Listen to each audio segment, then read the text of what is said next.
Mayong gabi sa tanan. Gabi. Ni adtong Domingo atong nadungog ang tulo ka butang nga atong gikinahanglan himuon aron nga makasunod kita kang Hesus. Unsa man ning tulo? Una, kalimtan nato ang atong kaugalingon. Ikaduha, pas-anon ang atong cross. Ug ang ikatulo, musunod kita kang Hesus. Karong gabi atong tun-an og paminawon kung unsay angay natong himuon aron magpabilin ta nga magsunod kang Kristo. Tungod kay nagsunod naman ta kang Kristo, karon ang atong hibaw-an unsaon nato pag-sustain niini nga pagsunod. Kay dali ra kaayo ang pagsunod kanang primero ba? Dali ra kay nahimuon. Pero ang paglahutay man sa pagsunod mao lisod. Mga igsoon dili sayon ang pagsunod sa Ginoo. Adunay mga panahon nga mapandol ta sa pagsunod kaniya, or worse, miabot ang mga panahon sa atong kinabuhi kung asa nawala ta sa pagsunod nato sa Ginoo. Apan unsa di ay ang mga angay natong himuon aron atong masustain ang atong pagsunod kaniya. Naay tulo ka pamaagi nga akong i-share sa inyo kung unsaon. Una, increase and strengthen your spiritual activities. Increase and strengthen your spiritual activities. Ang pag-involve sa mga espirituhanong mga buluhaton ang usa sa mga pamaagi nga makasustain ta sa atong pagsunod sa Ginoo.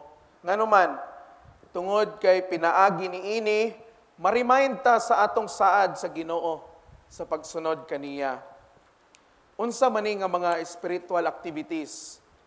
Pagtambong sa misa, midweek, pagdawat sa mga sakramento, pag-involve sa mga ministry sa simbahan, pagtambong sa mga community Bible studies, pag-involve sa mga buluhaton sa misyon, ug uban pa. No, kinahanglan nga manghilabot gid ta sa mga espirituhanong mga buluhaton. Amen? Dili pwede nga moingon ka nga nagsunod man ko sa Ginoo. Pero dili ka aktibo sa mga espirituhanong buluhaton. Amen? Mabiya nga subok kaayo paminawon. No? Nga ang uban sa inyo, labi nagpanahon sa inyong mga Bible study sa inyong community, wa gid mo diha nag-appeal. No? Gawas lang kung walay Bible study inyong community. Pero kung naa, no? Wa mo diha. Hayar mo mutambong kung inyo ng balay at turno. Kaya nga naman, pabor man sa inyo. Kitagbalay man mo. Pero kanang kamoy mo adto sa laing balay, di mo kapil. Unya, mga ministers, pag yun.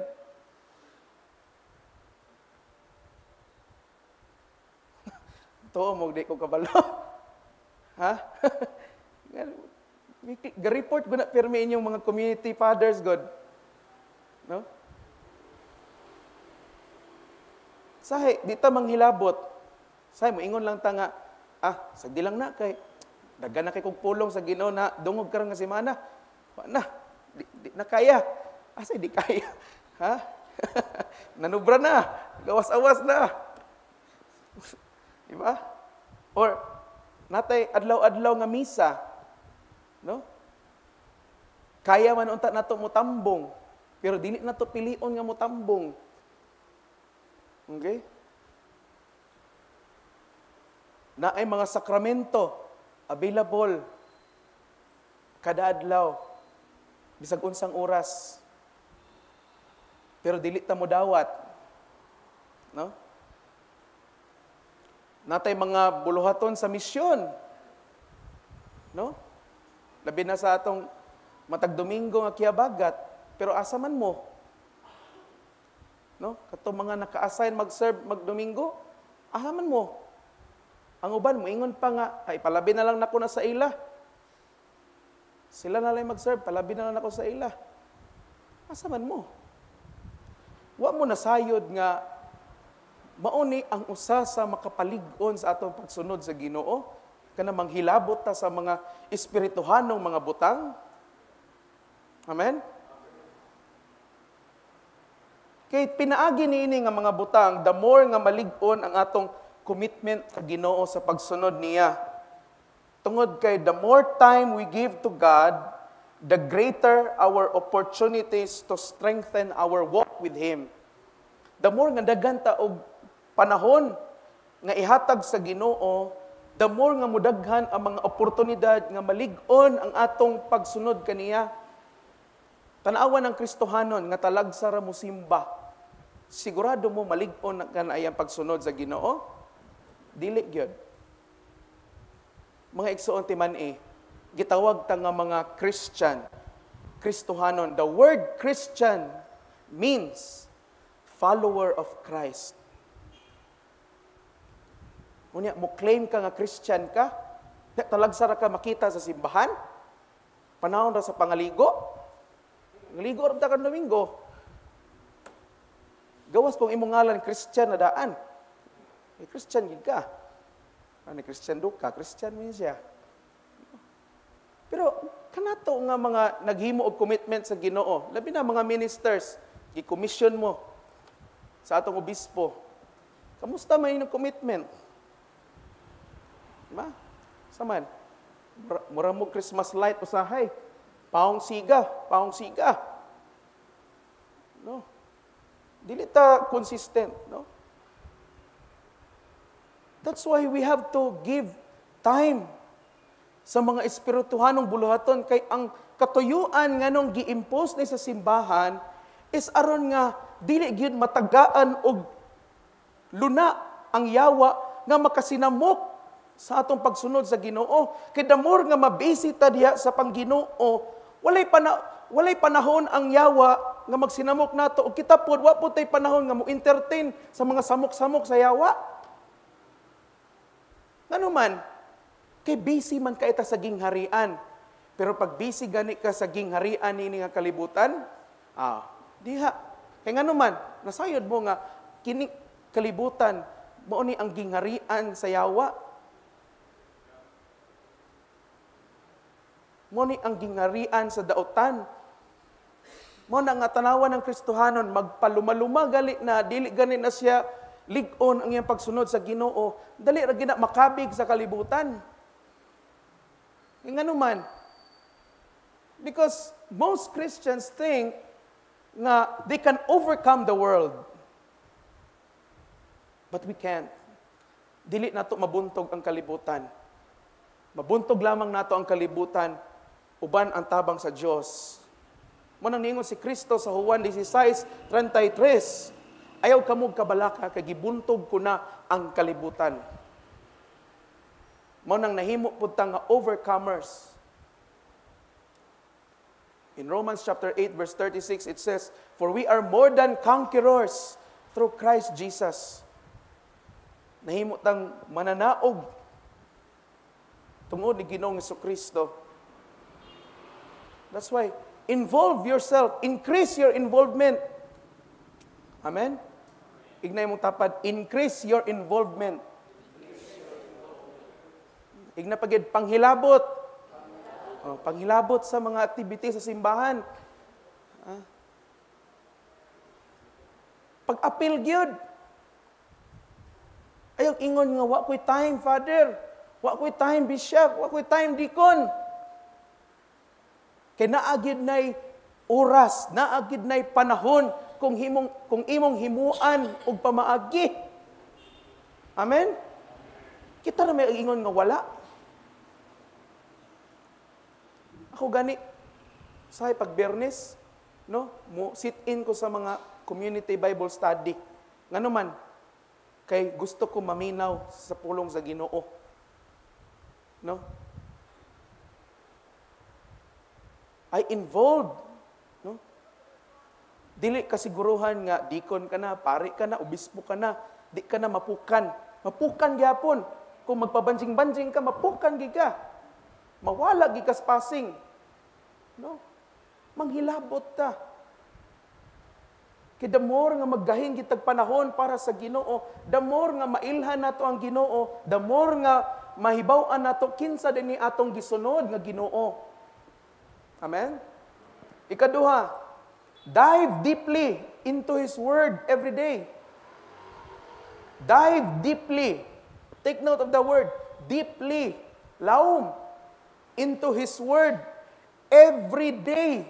Dili once a week. Dili once a month. No? Pipila na lang nato diri ang basa og Biblia. Pipila na lang nato ang devotional kada adlaw. Nawala naman ganitong habit nato sa una nga magsimba ta, magbitbit tag Biblia. Di ba? Nawala na ganito. Ito pang katupitang Bisaya nga Biblia sa una nga nay color-color, nga nay kanang ngalan sa libro sa gawas nga makita nimo nga asa man dapit ang panultihon, dapit ang Timoteo. Dali ano makitaan ba? No? Nawala na nga habit. Maayo gani kayo nga ato nang ibalik, no? Nga every time we come here to attend the Mass, we bring our Bibles. Nga naman, because it shows our love for the Word of God. That's why we have to dive every day into His Word. Tungod kay ang pagtuon sa iyang pulong sa matag adlaw, usa ni sa mga butang nga makapalig-on sa atong pagsunod niya. Timan the Word of God is alive and active. Ang pulong sa Diyos, buhi. Ato nang mabasa sa Hebrews chapter 4 verse 12. Sama kini sa espada nga adunay duhay suwab. It's like a double-edged sword. Okay? Meaning, when we read, meditate, and apply His Word in our lives, His Word becomes alive in us. But pasabot nga kung mubasa ta, mamalandong, o atong i-apply sa atong kinabuhi ang pulong sa Ginoo, ang iyang pulong sa Ginoo mahimong buhi diri kanato. Amen? Mo na makaingon ta nga nahimong rema sa atong kinabuhi. No? It becomes a revelation to us. Nga naman, buhi ang pulong sa Ginoo.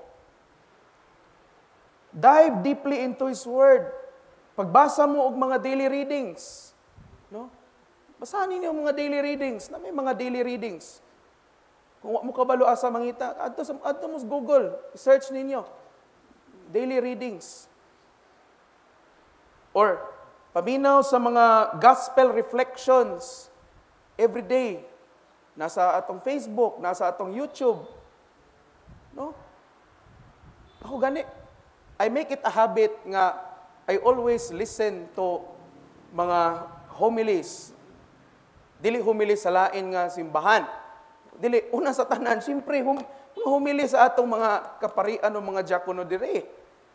No? Make it a habit to listen. No?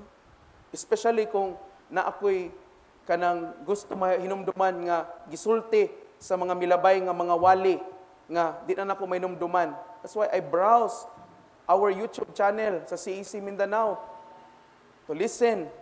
E nga naman, because the more you listen, the more the Word of God becomes alive. The more nga may mong buhi ang pulong sa Ginoo. Matingalan ako, sometimes I cry, sometimes makakatawa na lang ko, or sometimes makapamalandong, no? Tungod sa ako nadungog. And let me tell you, reading the Word of God is not boring. Dili laay ang pagbasa sa pulong sa Ginoo, ang pagtuon sa pulong sa Ginoo. Laay na para sa mga Kristohanon nga bugnaw sa ilang relasyon sa Ginoo. Amen? Pangutana, bugnaw inyong relasyon sa Ginoo? Diba? As we continue to follow Jesus, we also continue to grow more in wisdom of His Word. Tungod kay sa diyang magpadayon ta sa pagtuon sa pulong sa Ginoo, the more pod nga mutubo ta diya sa kaalam sa iyang pulong. Okay? And, before, when I started doing devotionals every day. I used to do it every 4 sa buntag, no? 4, tapos padulong sa 6:30, ana. Pero that was during the time nga dili pa ko clergy, no? It was way back in 2017, 2018, something like that. Pero karon nga clergy na, na may misa kada adlaw, you know, before I come sa dire sa simbahan, no? I always meditate on His Word. The night before, gina-prepare na nako, ginatan-aw na nako unsay readings pagkaugma. Aron pag mata nako, no, inig alas 5, kita na nako, mamalandong na kudaan, no. So mauna nga kung bisan dili nako schedule nga magmisa or maghumili, pero if ever nga ipahumili, I can. Kaya nga naman, gitun-an naman daan, no? Even every Sunday, no? I always prepare a homily bisag dili ako ang magmisa, bisag dili ako magwali. I have always a homily. Nga naman, because I read it in advance, okay? I meditate on it. Mao na makabalog ko kung insakto ba ang readings na basa pag Domingo o dili. Nga naman, may ko, say magunaw ko, di magito mao tong readings ha? No? Aba, magito sa faith, nga naglahi man to. No? That's what happens when we read God's Word. It becomes alive in us. And sometimes, you know, dili ni siya murag power ba. Pero sometimes na ay mga panahon nga I do not know the scripture. When I say I do not know the scripture, dili ko kabalo kung asa ni makita sa Biblia. Okay? Pero makahibaw ko or malitok na ko kung unsa nga libro, unsa nga chapter, unsa nga bersikulo, and then sometimes when I browse my Bible, tingala ko, uy, salagma naman itong ako. Kaya nga naman, tungod kay, the more nga mutuna, no, gamiton ako ang word nga tuna, sama sa kabaw, the more nga mutuna ta sa pulong sa Ginoo. Okay? The more nga it becomes good for us. Amen? Ug ang ikatulo, renew your commitment to follow Him every day. When I say renew, baguha inyong commitment to follow Him every day. Baguha kada adlaw ang inyong commitment sa Ginoo. Following God requires us to renew our commitment to Him every day. A single mistake or sin can lead us away from God. Kaya nga naman, kung dili ta mag-renew sa atong panaad sa Diyos, sa pagsunod niya every day, usa lang kasayop, usa lang kasala, pwede na tayo mapalayo sa Ginoo. Kaya nga naman, what's the one thing that will separate us from God? Sin. Ang sala, makapahimulag nato sa Diyos. Roma 3:23. Kaya ang tanan nakasala og nahilayo sa Diyos. It is sin that separates us from God. Mao nang kung dili ta mag-renew sa atong commitment every day, no? Dali kay ta mawala, dali kay ta mapukan. Pero kung atong bag-uhon sa matag adlaw ang atong saad sa pagsunod kaniya, sigurado ko nga dili ta mawala og malayo kaniya. No?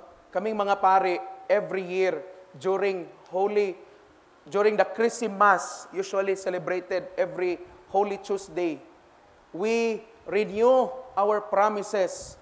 Pero ang term nga among gigamit is reaffirm, gipalig-on namo ang among priestly vows. Every year, we renew or we reaffirm our priestly vows before God. Kaya nga naman, kaya usay, Di mabantayan, no? Tungod sa kabisi, wa na reaffirmation of vows. Say malimot ta sa ato mga saad sa Ginoo, no? In the Western Catholic, particularly in the Roman Catholic, every December, altar servers renew their vows before God. No? Muna nga nindot gid siguro nga kitang mga gi-commission nga mga ministers na atay yearly reaffirmation sa atong mga vow sa Ginoo. Kaya say ang atong mga saad nato sa Ginoo, ginabasta-basta lang nato. Wala tay pakialam.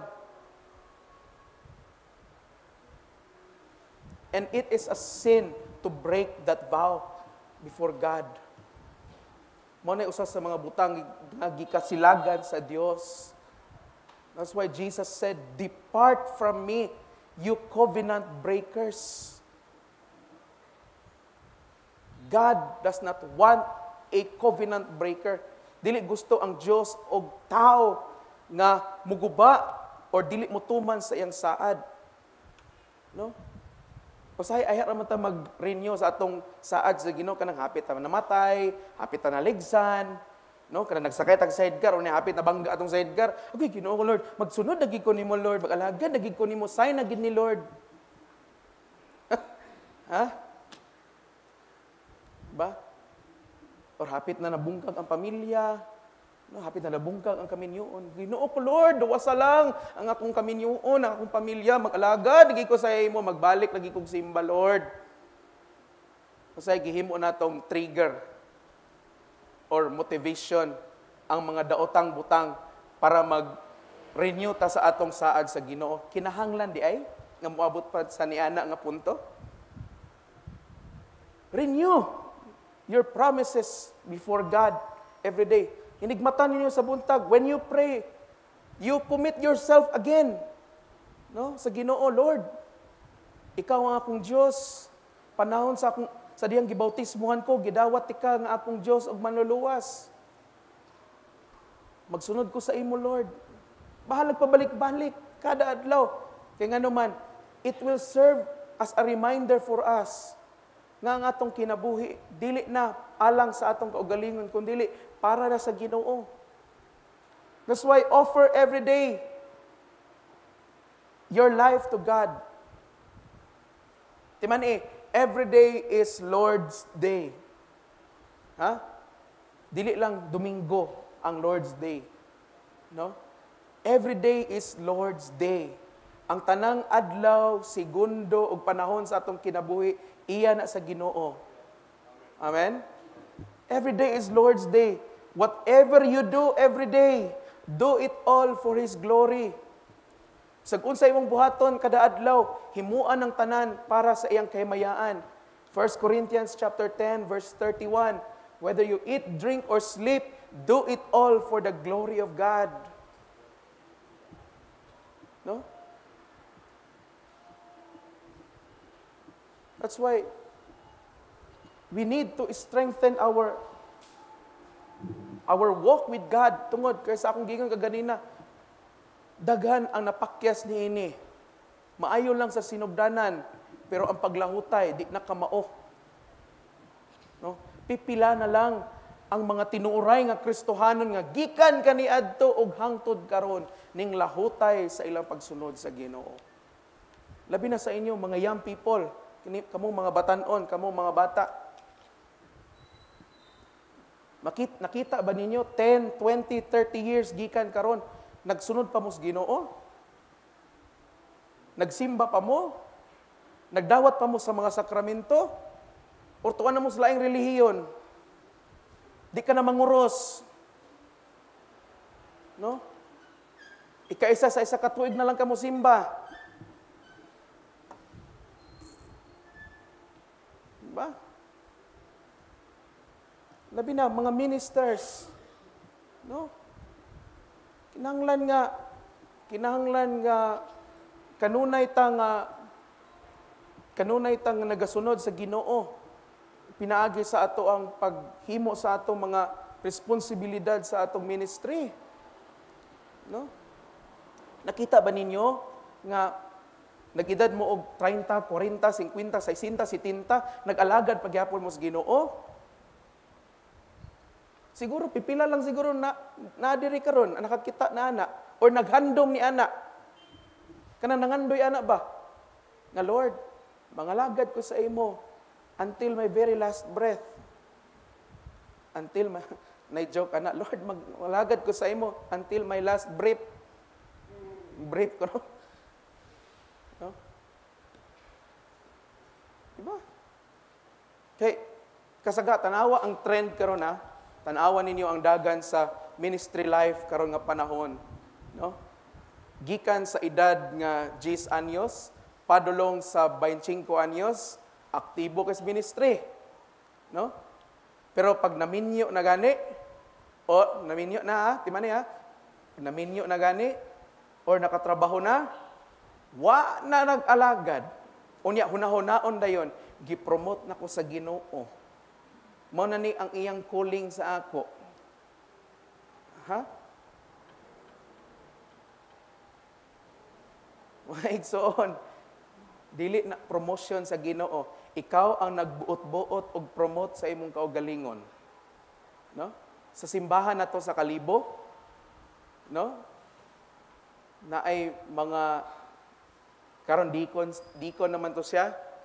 Pero sawa pa sa imong deacon, acolyte, no? Pilay, I think yang edad 60 plus. Civil engineer pag yun. Tanawa ha?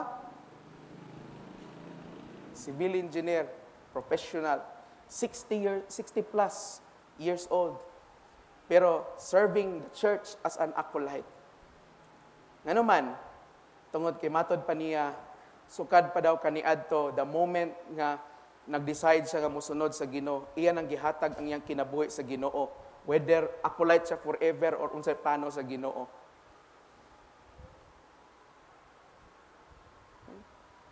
Wala nga dili nato butangan og limitation ang atong kinabuhi nga ganir ko kuto mag-alagad Lord kay para kaning nabilin nga mga tuig sa akong kinabuhi, para na sa ni sa trabaho Lord, para na sa ni sa pamilya Lord.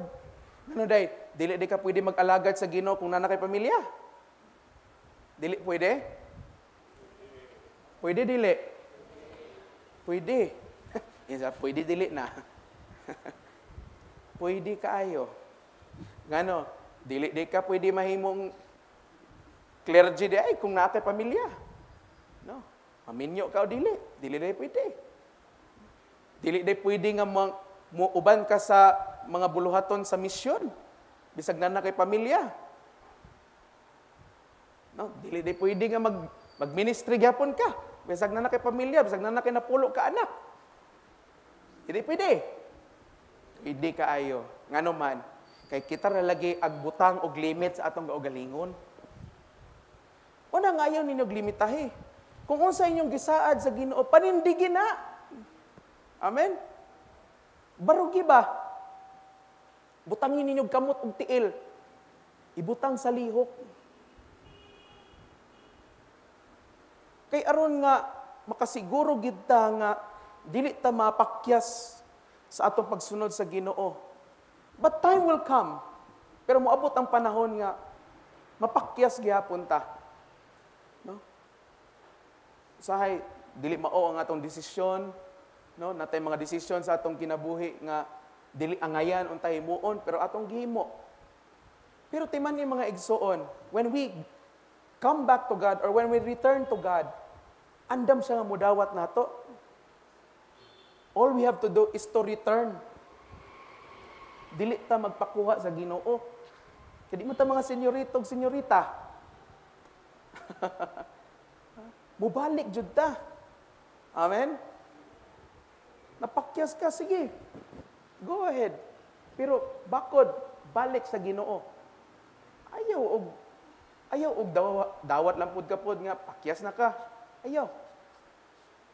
Balik jud sa Ginoo. Kay sa tanang Dios niini nga kalibutan og pila pa nakabuk langit diha. Kung pila manggaling kabuk na naa. Si Ginoong Hesukristo ra ang Dios nga dili mosaway nato. Si Ginoong Hesukristo ra ang dili mo condemn nato, dili mo hukom nato, kundi udawaton taniya uban ang gugma. Amen? Okay, murag nagkagamay na ta karon. No? Sa una pag Sabado moabot pa ta og 70 ka buok.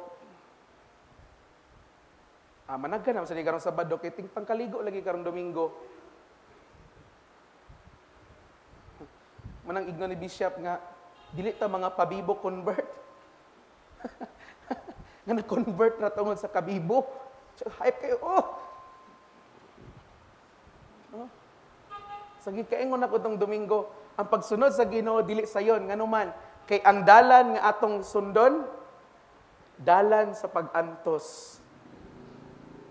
Dalan sa sakripisyo.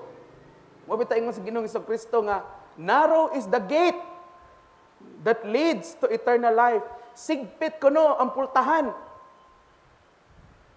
Meaning sigpit, gamay kayo. Siguro, dili gani siguro kung maigo, katambok naman ko kayo.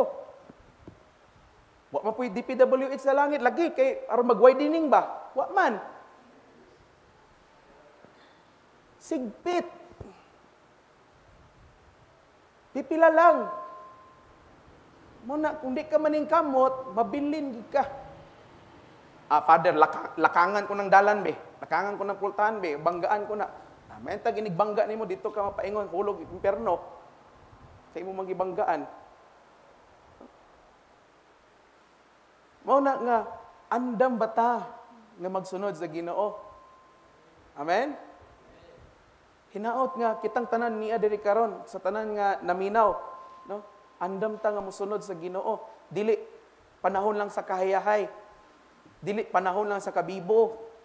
Dili, tungod kay gagrow ang simbahan, gausbong ang simbahan ba? Dili lang panahon niya na. Pero sa tanan nga aspeto sa simbahan, sa kasakit, sa kalipay, sa kaluya, sa kabaskog, tanan. Amen?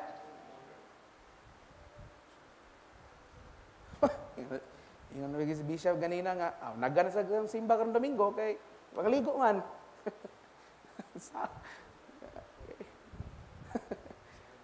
Manang adagan na gininog andam og pagkaon sa mga community.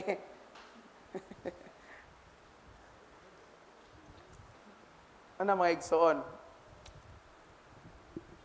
Worth it kaayo ang pagsunod sa Ginoo. Dili mabayluan sa bisan unsa niini nga kalibutan. Kung masabtan bitaw nimo na, dili ka maglisod pagsunod sa Ginoo. Ano man, kay nakasabot ka nga mao gini ang pinakanindot nga desisyon nga imong gihimo sa imong kinabuhi.